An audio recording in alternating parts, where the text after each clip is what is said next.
Good morning friends. तो अब हम जो टॉपिक आज स्टडी कर रहे हैं, इस टॉपिक का नाम है इन्वेस्टमेंट अकाउंट। इन्वेस्टमेंट अकाउंट, आप इन्वेस्टमेंट जो करते हैं, मतलब अब हमें ये इन्वेस्टमेंट अकाउंट बनाना है किसकी बुक्स में? इन दी बुक्स ऑफ इन्वेस्टर, जो पैसे लगा रहा है। सपोज करिए आप हैं, आपने किसी कंपनी के शेयर खरीदे हैं, तो आपने शेयर खरीदे तो आपकी बुक्स में जो शेयर अकाउंट बनेगा, आज हम वो सीख रहे हैं। कंपनी ने जो शेयर दिए उनकी नहीं, कंपनी की बुक्स नहीं। जिस पर्सन ने वो पैसा इन्वेस्ट किया है उसकी बुक्स में हमें इन्वेस्टमेंट अकाउंट कैसे शो होगा वो समझना है। तो इन्वेस्टमेंट में मेजरली दो तरीके के इन्वेस्टमेंट होते हैं। तो अगर मैं इन्वेस्टमेंट टाइप की बात करूं, एक होता है इंटरेस्ट बियरिंग इन्वेस्टमेंट और दूसरा होता है non interest bearing investment. Interest bearing investment का मतलब होता है आपने बॉन्ड ले लिए, डिवेंचर ले लिए, जिनमें एक फिक्स परसेंटेज आपको देनी होती है। और नॉन इंटरेस्ट बियरिंग का मतलब है आपने किसी कंपनी के शेयर खरीदे। तो शेयर में ऐसा नहीं होता है कि आपको हर महीने कोई डिविडेंड मिले, ठीक है? यस। अब आगे बढ़ते हैं। इन्वेस्टमेंट का, जब भी हम कोई इन्वेस्टमेंट करेंगे तो इन्वेस्टमेंट करेंगे बिल्कुल आपको प्लेन अपने दिमाग से, जैसे हम लोग एक लेमैन की तरह सोचेंगे कि इन्वेस्टमेंट हम करते हैं तो जो हमने इन्वेस्टमेंट किया है उसमें टोटल जो खर्चे हैं वो उसकी कॉस्ट में इंक्लूड होगा। तो cost include all expenses brokerage. कोई भी आपने अगर दिए हैं पैसे तो वो सब पैसे उसकी कॉस्ट में इंक्लूड हो जाएंगे, ठीक है फ्रेंड्स? चलो अब थोड़ा सा और आगे बढ़ते हैं। जब भी आप इन्वेस्टमेंट करेंगे तो आपने पेमेंट की, इसके बाद जब आपने उन्हें बेचा तो आपका इन सेल प्रोसीड आई। तो कोई भी, जैसे हम प्रॉफिट और लॉस निकालते हैं,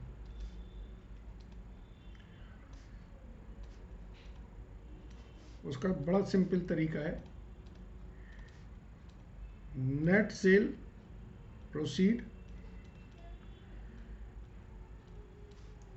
लेस कॉस्ट ऑफ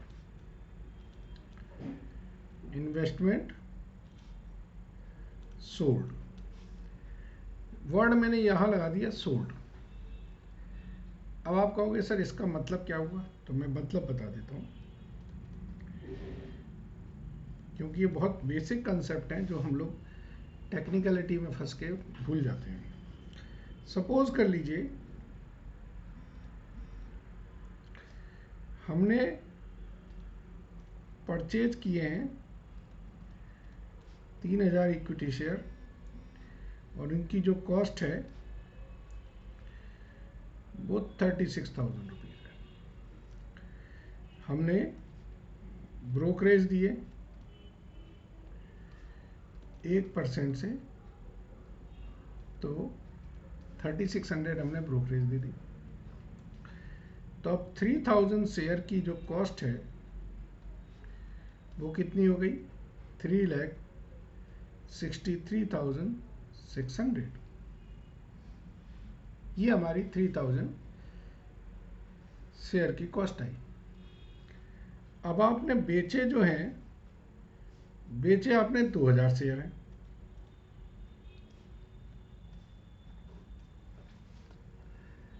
तो अब 2000 शेयर आपने बेचे हैं 15 रुपये पे। तो अब मैं अगर इसमें प्रॉफिट और लॉस निकालूं तो नेट सेल प्रोसीड कितनी आएगी, 15 इंटू 2000 कितना, अच्छा ये 36,000 था, मैंने 3,60,000 ले लिया था, तो ये 3,39,600 होगा। ठीक है, तो 15 इंटू 30,000 रुपये की तो मेरी सेल प्रोसीड हुई। अब कॉस्ट कितनी आएगी, cost 39,600, wrong. Cost of investment sold, यानी कि अगर मैंने 2000 बेचे हैं तो 2000 की कॉस्ट क्या होगी, तो 2000 की कॉस्ट यहां से निकालेंगे, ये 2000 की कॉस्ट आएगी 26,400। कैसे निकाली, 39,600 कॉस्ट थी 3000 की, तो 2000 शेयर की निकालेंगे। बेसिकली इन्वेस्टमेंट सोल्ड 2000 है, तो आपने 2000 की बारे में बात करनी है ना। बच्चे यहाँ गलती करते हैं, कहते हैं सर 30,000 में बेचा है, 39,600 की कॉस्ट थी, 9,600 का लॉस हो गया, जबकि ऐसा नहीं है। ठीक है ना, जबकि ऐसा नहीं है। तो 26,400, इसका मतलब है 3,600 का क्या हो गया, मुझे प्रॉफिट हो गया। तो ये एक कंसेप्ट है कि प्रॉफिट ऑन सेल निकालना है तो जो इन्वेस्टमेंट बेचा है उसकी कॉस्ट माइनस करनी है, ना कि पूरे इन्वेस्टमेंट को। सही है, बिल्कुल ठीक है। कुछ बेसिक चीजें मैं बता रहा हूं, वो आपको समझना है, जिसमें एक बेसिक चीज मैंने ये बताई है। दूसरी चीज मैं बताता हूं, कम इंटरेस्ट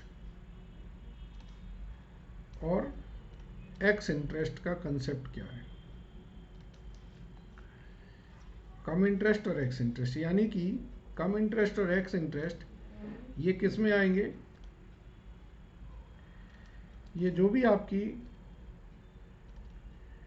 इंटरेस्ट बियरिंग इन्वेस्टमेंट होंगे, डिवेंचर बॉन्ड्स, ये उसमें आएंगे। कम इंटरेस्ट और एक्स इंटरेस्ट।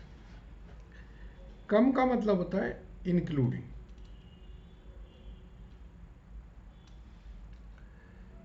कम का मतलब है इंक्लूडिंग इंटरेस्ट।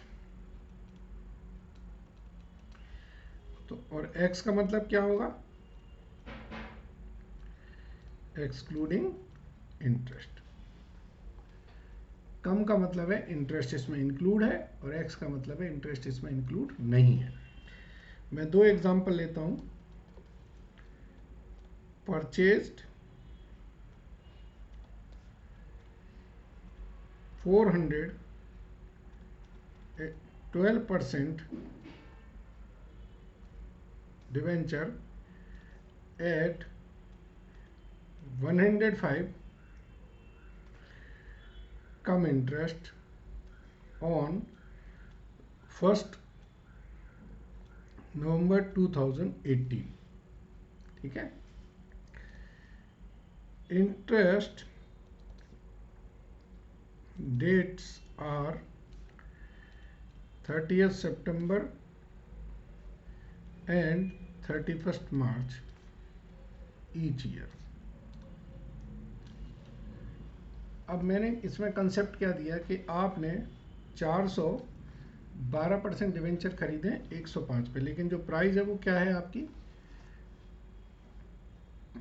इसमें इंक्लूडिंग इंटरेस्ट है।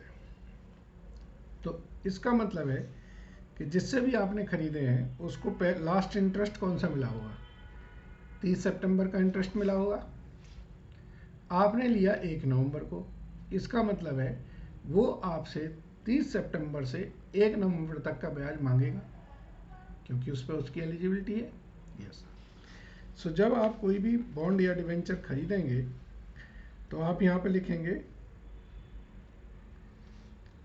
Debenture account debit, interest account debit to bank.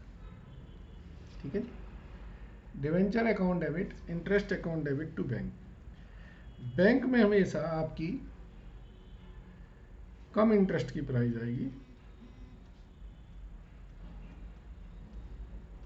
और डिवेंचर अकाउंट में हमेशा एक्स इंटरेस्ट की प्राइस आएगी। तो अभी आपने 400 डिवेंचर खरीदे हैं 105 रुपये पे, तो यहाँ पर कितनी प्राइस आ जाएगी? 42,000 रुपये। ठीक है जी। और अब आपको यहाँ इंटरेस्ट कैलकुलेट करना है। तो 400 डिवेंचर की डेफिनेटली जो फेस वैल्यू है, एक डिवेंचर की 100 रुपये है। इंटरेस्ट हमेशा फेस वैल्यू पे लगता है, तो 40,000 की फेस वैल्यू पे 12% से एक महीने का आप ब्याज निकालेंगे। एक महीने क्यों? लास्ट ब्याज थी सितंबर को मिला है, उसके बाद 1 नवंबर यानी कि अक्टूबर मंथ का ब्याज उसे देना है। So that comes to 400 rupees. तो यानी कि यहाँ पर डिवेंचर 41,600 में आएगा।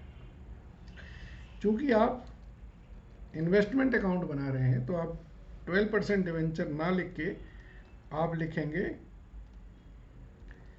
इन्वेस्टमेंट इन 12% डिवेंचर। ठीक है, चलिए अब इस क्वेश्चन को ही थोड़ा मैं ट्विस्ट करता हूं। If purchased at 105 ex interest.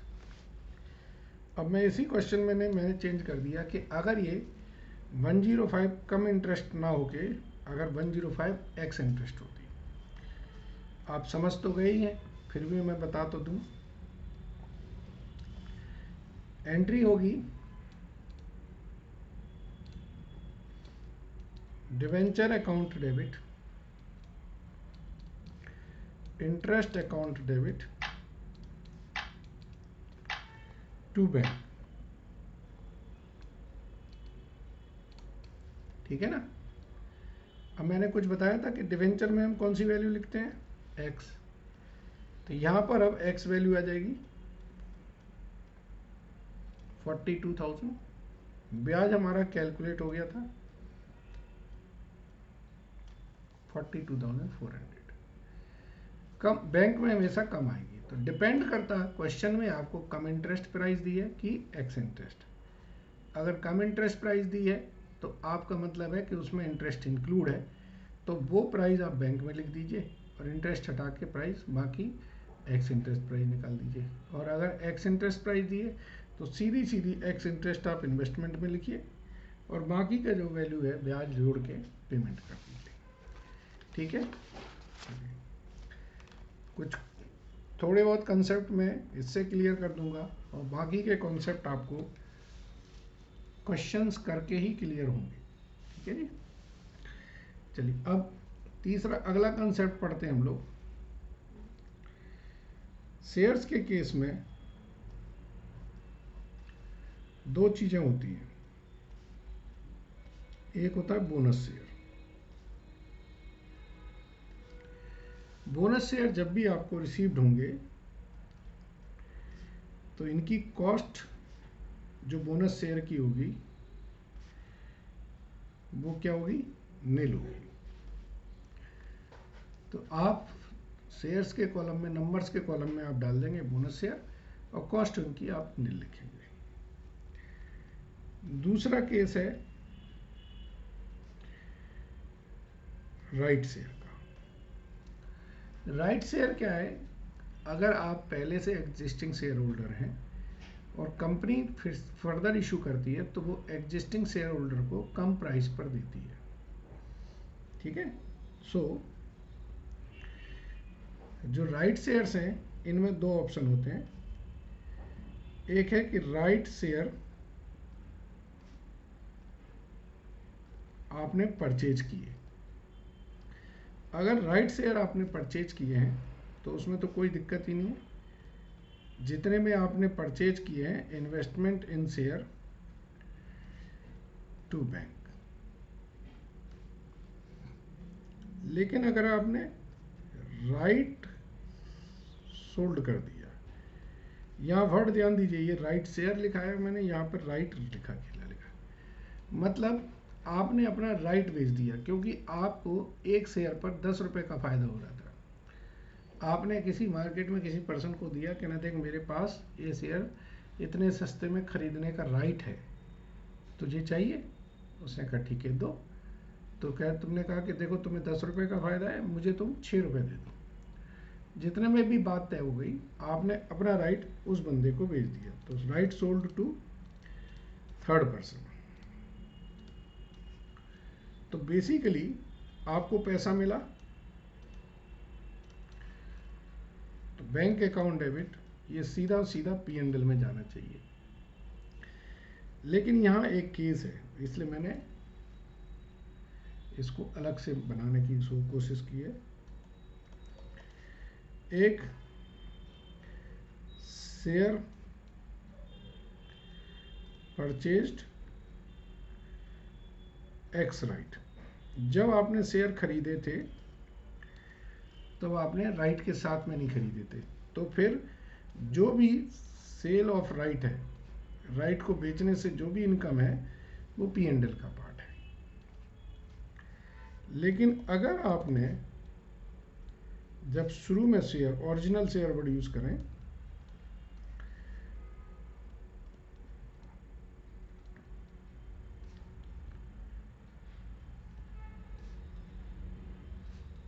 आपने ओरिजिनल शेयर कम राइट खरीदे थे, and after right share price जो है वो डिक्रीज हो गई। इसका मतलब जब आपने शुरू में शेयर खरीदे थे तो उसमें राइट का पैसा आपने एज अ कॉस्ट दिया था। ऐसा सिनेरियो हो तो आप जो सेल ऑफ राइट है वो आप सीधा सीधा इन्वेस्टमेंट की कॉस्ट से कम करेंगे। ठीक है,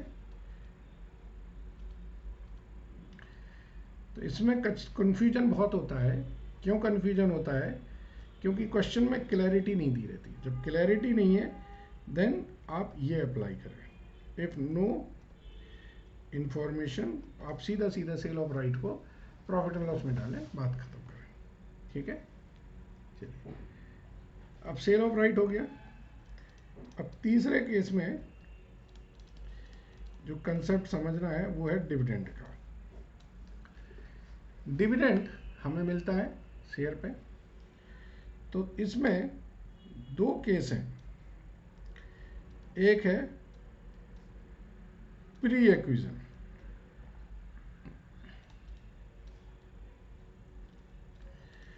मतलब क्या है? Dividend received for pre एक्विजन period. जिस टाइम पर मेरे पास शेयर ही नहीं थे, उस पीरियड का डिविडेंड अगर मिला है। सपोज करो मैंने डिविडेंड शेयर परचेज किए 2 जून 2018 में, और मुझे डिविडेंड मिल रहा है 17-18 फाइनेंशियल ईयर का। तो 17-18 में तो मेरे पास शेयर ही नहीं थे। जब 17-18 में शेयर नहीं थे तो उनका डिविडेंड मेरा P&L कैसे हुआ? इसका मतलब है जब ऐसे सिनेरियो में हो तो वो आपका जाएगा इन्वेस्टमेंट में से कम।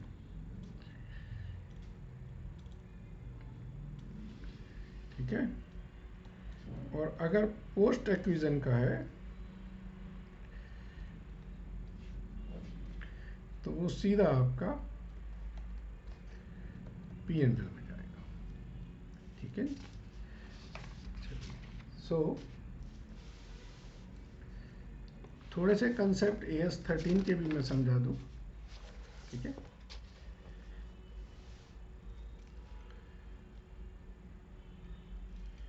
इन्वेस्टमेंट जो है AS 13 कहता है कि आपके दो तरीके के इन्वेस्टमेंट होते हैं।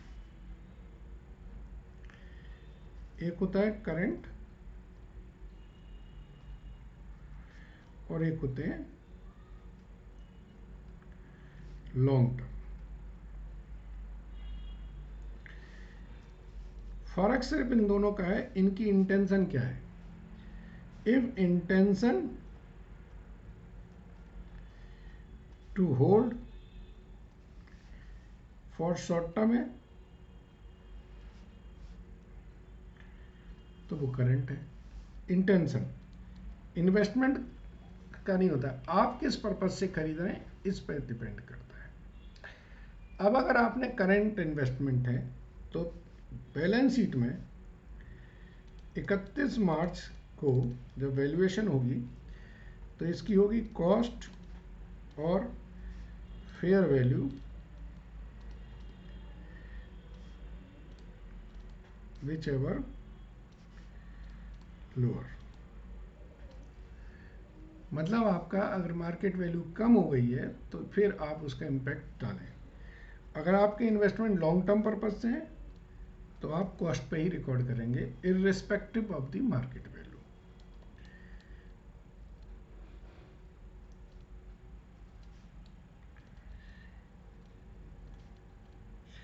क्योंकि आपको पता है ये जो टेम्परेरी चेंजेस आ रहे हैं वैल्यूज में वो आज नहीं तो कल खत्म हो जाएंगे।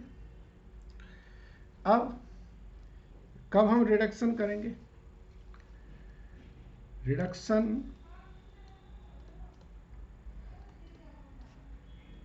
इन इन्वेस्टमेंट, ये तो हो गया सॉरी वैल्यूएशन। रिडक्शन अगर परमानेंट है, if permanent decline in value then charge to P&L। Then जो भी डिफरेंस है, जो भी रिडक्शन है वो P&L में चार्ज कर दें।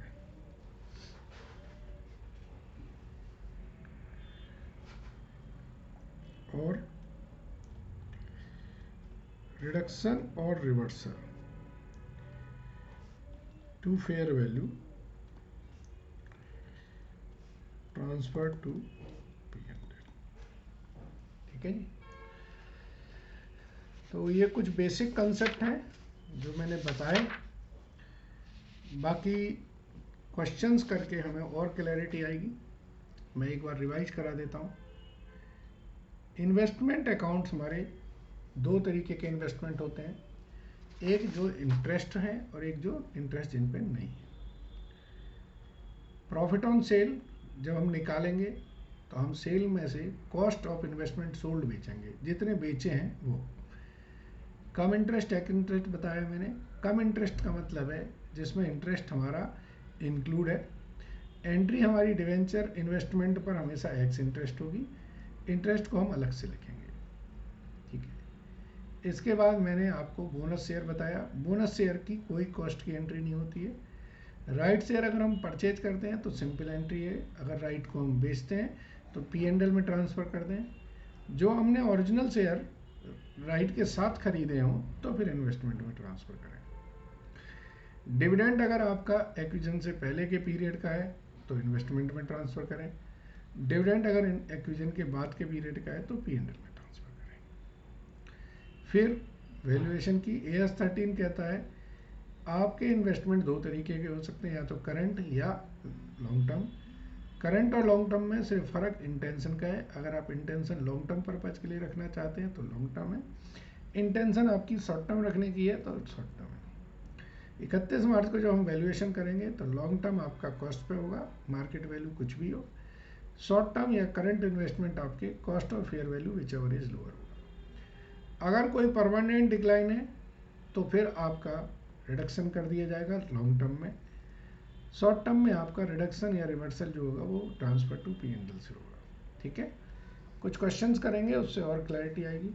आई होप अभी तक आपको समझ आया होगा। Thank you very much.